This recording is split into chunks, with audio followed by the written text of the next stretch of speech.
Yan, so guys, kakatapos lang namin manood ng Aquaman. The Lost City. Ay, The Lost Kingdom pala. The Lost Kingdom. Ayan, so swerte lang kasi may nanlibre sa amin. So tatlo kami nanlibre kaming manood ng Aquaman. So ano yung masasabi mo sa Aquaman? Masasabi ko po may natutunan po sa Aquaman. At natutunan ko po, ako po si Aquaman. Ikaw si Aquaman. Di, Aquaman naman talaga kayong dalawa ni Jacob. Mahilig kayo mag-swimming. So yun, dun sa nanlibre sa amin kay Sir, thank you so much. Yung pinaka the best na part sa Aquaman yung pinanood mo na gustong-gusto mong part? Anong gusto mong part? Oo. Yung sinuntok po ni Aquaman si Manta, rini-represent po na suntokin ang mga maiitim. Hindi. Loko talaga to. Hindi, ako naman yung gustong-gusto ko yung ano,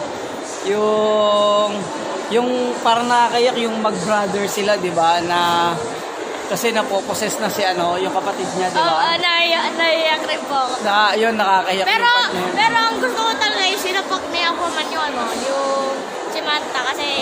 So ano naman yung pinakamagandang fight scene na napanood mo kanina? Sa Aquaman, yung maganda pa is yung ship nila Manta, Jacob, ang ginagawa nila, sinashockwave nila para mag-block yung mga ano. yung panlaban nila yung shockwave, parang yun yung baril nila. Tapos nag-shield po sila, tapos sinangwave po nila yung mga yung mga whale. Hindi, yung mga baril. Oo.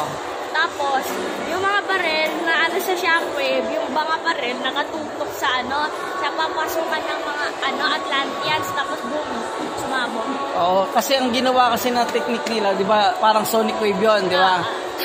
Tinapatan din nila ng sonic wave para kumbaga parang sa mag-overheat siya, parang gano'n, kaya sumabog yung yung kalaban.